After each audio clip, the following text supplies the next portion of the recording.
everyone, it's Heather or Skipper from the PCT 2020, and I just wanted to do a video showing you the breakdown of expenses on my thru hike. I am a very frugal person and a very detail-oriented person. That being said, this thru hike was not frugal at all. I spent a lot of money. I was much more open with my spending. I let myself spend a lot more than I typically would. And this was a very expensive year for the PCT.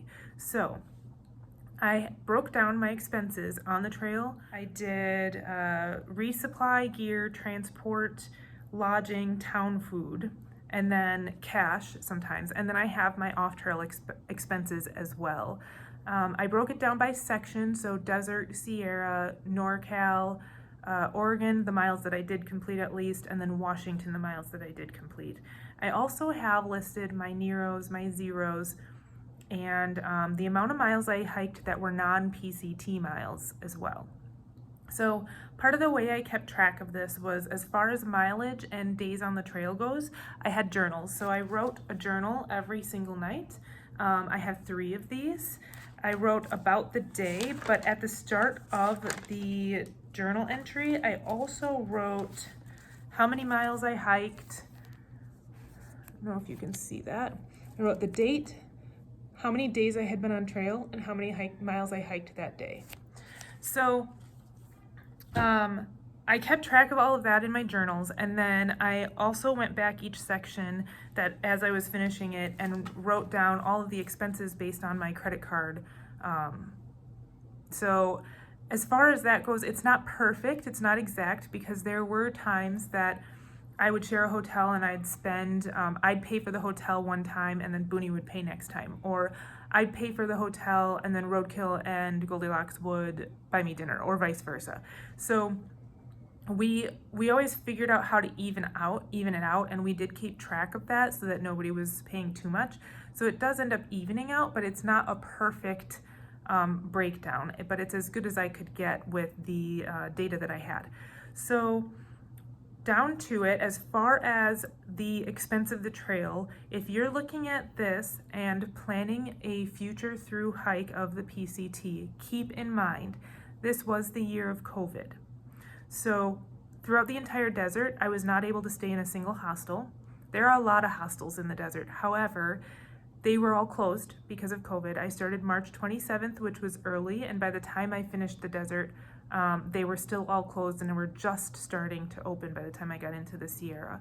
So that is something to keep in mind. Hotels are obviously much more expensive than hostels are. So there is that. Also, there's less people on the trail. So I had less opportunities to share a hotel room and therefore share the costs.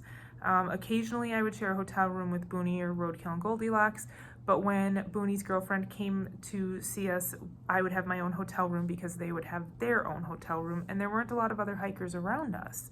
So that also adds to the cost that would not be a normal addition to the cost. Besides that, I was less restrictive with my spending when I was in the smaller towns at the mom and pop stores.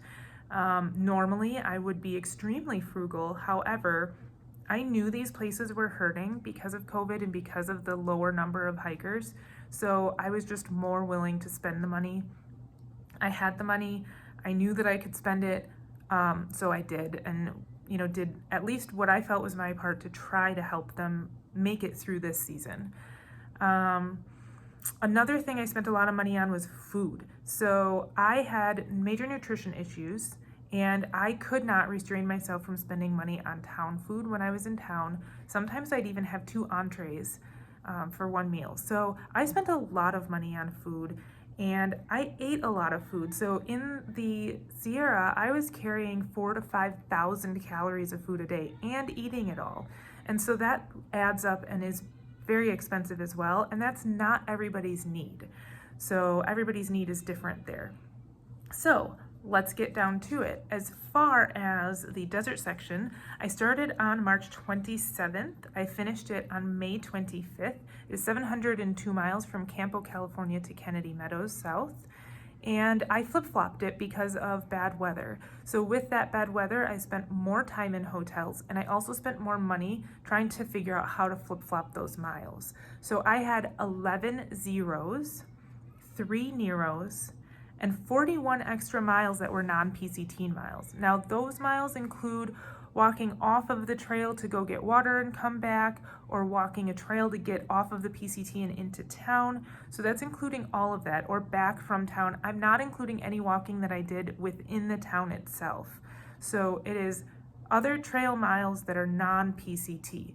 I also included that little goof ups, like occasionally I would walk past my campsite because I wouldn't see it.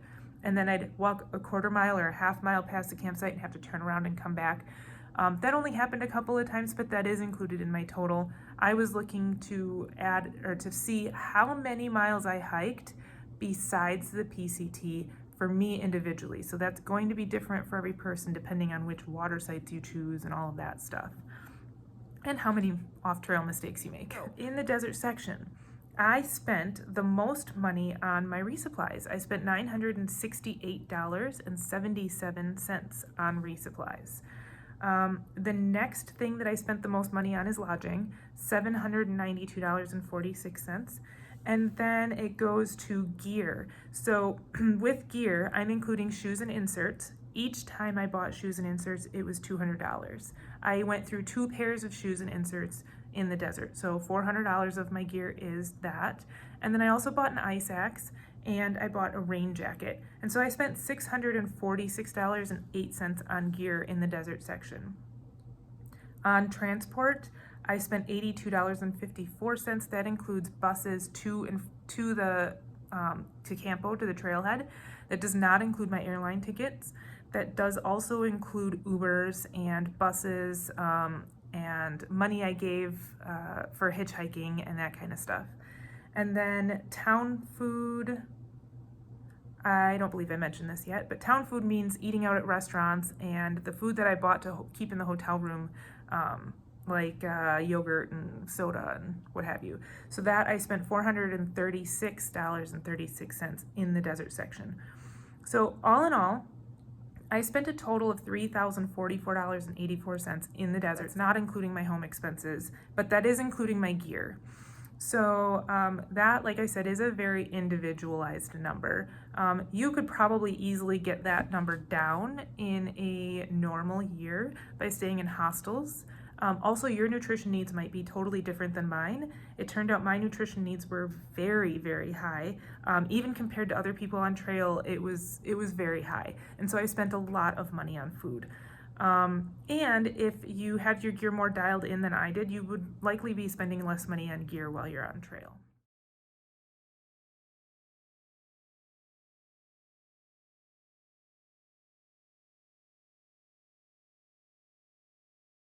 So the next section I want to talk about is the Sierra. So the Sierra, I counted it as mile 702 at Kennedy Meadows South to mile 1092.3, which is South Lake Tahoe. That's where I got off in South Lake Tahoe. So that was May 25th through July 4th. It was 390.3 miles. I had 12 zeros. That did include some of the zeros that I took in South Lake Tahoe. I kind of split it in half. So half of them are for the Sierra and half of them are for Northern California. But that includes 12 zeros, 3 Neros, which I counted as anything less than 10 miles in a day, and then 39.95 non-PCT miles. My highest is my resupply, again, at $927.90.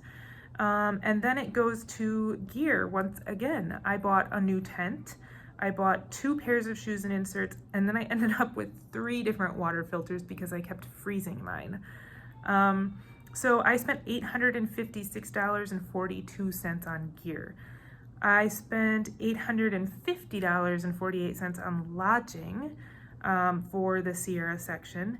And remember again that I did stay in a hostel once, but they weren't as available as a typical year. And then I spent $544.32 on town food. Transport was $40.59, so a little bit less, quite a bit less actually, this time on transport. So I had a total, not including home expenses, of $3,253.71 for the Sierra section. That does include the gear. Remember, there's a tent on there, which drives that price way up.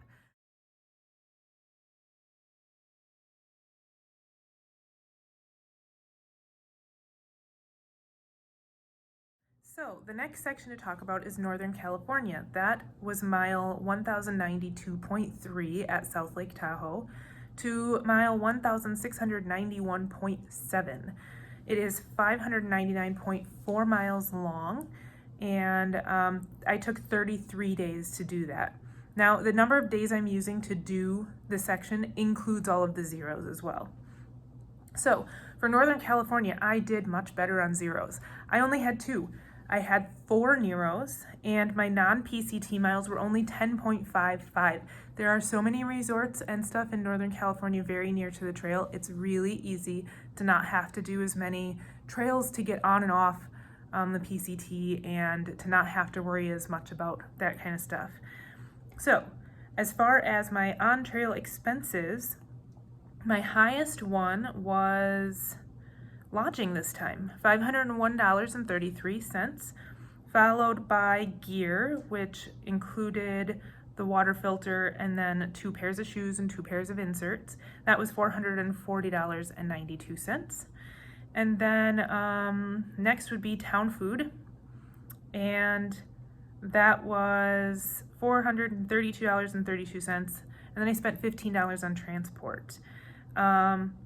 Actually, I failed to mention that my actual most expensive cost for this section was resupply, $719.15 that I spent on resupply food for on the trail. So that was my highest expense for the Northern California section. In total, I spent $2,211.72 for that section. It's a little bit closer than what my goal was. My goal was to spend $2,000 or less per month. And so that was 33 days, roughly a month just over. And yeah, I did okay with that.